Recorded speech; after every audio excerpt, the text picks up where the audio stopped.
kiertämään tuosta karhujen kautta ja sormia ja tämmöisiä juttuja, ne ei panna niistä verkoista eikä aijoista läpi. Sillä voi olla karhu, joka on vastassa tai ilves, joka on vastassa. 12. Tämä on 19 vuotta vanha ja painaa noin 200 kiloa.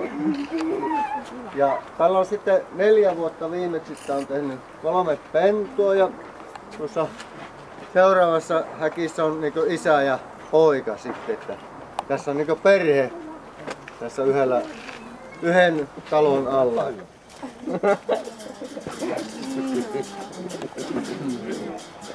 Nyt näette tuossa, kun mä annan karhulle tuo omena, niin karhu kun syö se luonnossa tai missä tahansa, niin se panee aina tassun päälle sen ruuan. Näkyy tosiaankin, mitä on tämän päivän menuja tulossa. Onko se tämä väärillä nyt? Minkä se on tämä? Haistelepä nyt oikein kunnolla. Niin? Haluatko tätä? Haluatko? Hyvä noin jalat.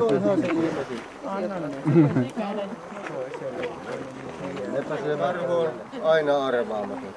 Se voi olla kesyntyä tälle, että sen kanssa voi olla, mutta siinä on aina se muistettava, että se on peto. Lupaatko tulla sitten mulle tuolle toiselle puolelle? Urase siitä itse. Aukka. Noin. Hyväpä nätisti. Eikö huomaa, että äiti saa ruokaa? Se. Kierretään tänne.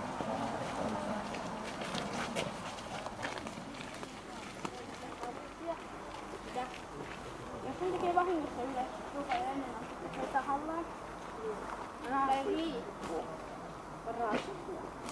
Se on tää täällä.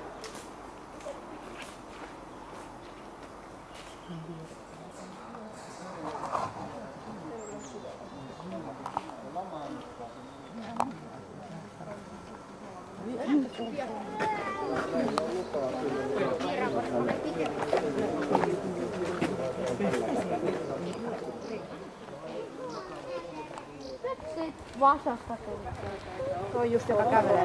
No Marja, tuolla onkin ruskeat jäljet tässä. No on.